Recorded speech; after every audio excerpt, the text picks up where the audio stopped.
Hi everyone and welcome back to my channel. A little bit of news for you this morning. I read an article on this earlier on.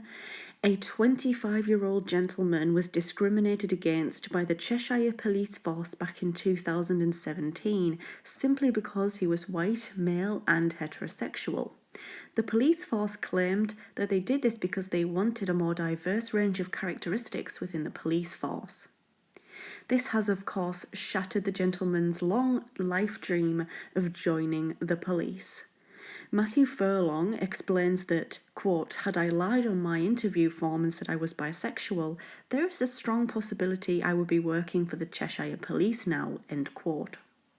Furlong worries that other candidates who were perfectly fit for the role were also discriminated against and turned down for the job because of gender, race, and/or sexuality. It's important to note here for this case that on feedback, Furlong said the police stated that he had missed out on a place simply because of a lack of vacancies for all of the 127 people who passed the interview stage of recruitment. This case has also recently been to tribunal in Liverpool, and the judge leading the case, which was Judge Claire Grundy, discovered the police had set the pass threshold incredibly low and that the candidates were awarded either a pass or fail, which meant that an insanely large number of potential recruits were passing the interview stage when, of course, in reality, only some of those people were suited to the police force role. Furlong's father has actually been working for the police force for over 20 years, and I think it would be very interesting to find out his thoughts on his son's case, especially since his son was told that he could not have actually done anything better when he attended his interview. Matthew Furlong explained that he was delighted that the tribunal found in his favour, and he hopes that it will prevent this kind of thing from happening again. He also said that the situation has now made it difficult for him to continue down the path of employment with the police force. This is something that all employers, I think, are culprits of doing at some point or another, whether they are willing to admit it or not.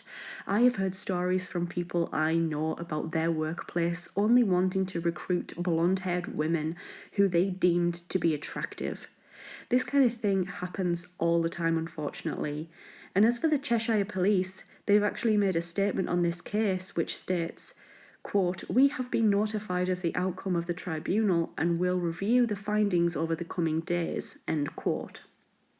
It will definitely be interesting to see what comes of this case, how the police take action, and of course whether more people will take this kind of discrimination higher now this has come to light.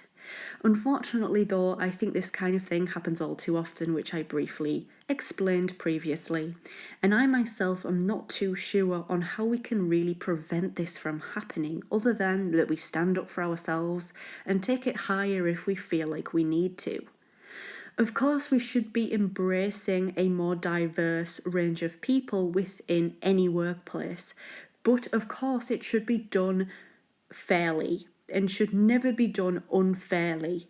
If companies are wanting diversity, then they need to do it where all the potential employers are equally capable of the job role. In this case, many of the recruitments that passed the interview stage were not suitable for the job role in the police force. This kind of worries me, not just because of the obvious fact that it's clear discrimination, but it also worries me because our police force is willing to employ candidates who are not best suited for the role, a role which protects our society.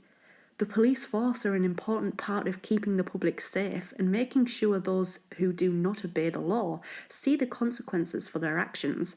It also makes me question how many other people are employed with companies, but they are not fully suited to the role that they are doing. This could potentially be dangerous.